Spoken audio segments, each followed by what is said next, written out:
Hello guys, get ready with me ഒന്നും ഇല്ല കേട്ടോ. ഞാൻ മുടി സ്ട്രേറ്റ് ചെയ്യാൻ പോവാണ്.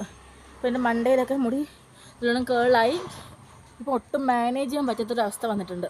ഭയങ്കരമായിട്ട് ഉടക്കാവും, അയച്ചിടാൻ പറ്റത്തില്ല, അങ്ങനെയൊക്കെയാണ്. ഇതിപ്പം ഞാൻ ജസ്റ്റ് ഒന്ന് സ്ട്രേറ്റ് ചെയ്തിട്ടേക്കും, അതുകൊണ്ട് പെട്ടെന്ന് അറിയുന്നില്ല. ഗെറ്റ് റെഡി വിത്ത് മീ ഇല്ലാത്തത് വേറൊന്നും കണ്ടല്ല. ഈ കുഞ്ഞു സാധനം എൻ്റെ തോളി ഇരിക്കുവായിരുന്നു. എനിക്ക് ഒരുങ്ങാൻ സമയം കിട്ടില്ല. ഇങ്ങനെ കോളേജിൽ നിന്ന് വന്ന വഴിക്ക് തന്നെ പോകാൻ പോവാണ്. അപ്പോൾ മുടി സ്ട്രേറ്റ് ചെയ്തിട്ട് കാണാം.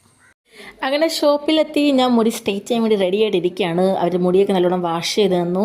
അത് കഴിഞ്ഞിട്ട് സാധാരണ ഞാൻ ആദ്യമൊക്കെ ചെയ്തപ്പോൾ ഒരാളാണ് കേട്ടോ ചെയ്തത്. ഇത് പെട്ടെന്ന് ചെയ്യാൻ വേണ്ടിയിട്ടായിരിക്കും എന്ന് തോന്നുന്നു. രണ്ടുപേരും ഒരുമിച്ചാണ് ചെയ്തത്. പക്ഷേ നല്ല സർവീസൊക്കെ ആയിരുന്നു കേട്ടോ. കാരണം മുമ്പ് ഞാൻ ബ്ലോ ഡ്രൈ ചെയ്ത സമയത്ത് എൻ്റെ മുടി ഒരാളാണ് ചെയ്തത്. പക്ഷെ എനിക്ക് വേദന സഹിക്കാൻ വയ്യായിരുന്നു, അമ്മാതിരി വേദനയായിരുന്നു. പക്ഷേ ഇത് അറിഞ്ഞത് കൂടെ ഇല്ല. മുടി ജസ്റ്റ് വലിക്കുന്നതിൻ്റെ ഒരു ചെറിയ പെയിൻ വന്നതല്ലാതെ എനിക്ക് ഒട്ടും പെയിനൊന്നും എടുത്തില്ല. നല്ല ഇതായിട്ട് ചെയ്തു. കഴിഞ്ഞു എന്ന് പറഞ്ഞാണ് കേട്ടോ ഞാൻ ഈ വീഡിയോ എടുക്കുന്നത്. പക്ഷെ കഴിഞ്ഞിട്ടില്ലായിരുന്നു. അത് കഴിഞ്ഞിട്ട് അവർ വീണ്ടും വാഷ് ചെയ്യാൻ കൊണ്ടുപോയി പിന്നെയും സെറ്റ് ചെയ്ത് ആണ് കഴിഞ്ഞത്. ഒരു 4-4.5 മണിക്കൂർ എടുത്തു കേട്ടോ ഇത് കഴിയാൻ വേണ്ടി. പക്ഷേ ഞാൻ ഹാപ്പിയാണ് റിസൾട്ടിലും.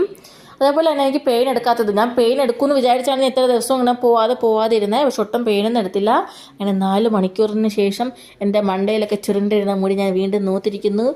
അപ്പോൾ അത്രേ ഉള്ളൂ ഗായ്സ്. അടുത്ത വീഡിയോ ആയിട്ട് കാണാം. ബൈ.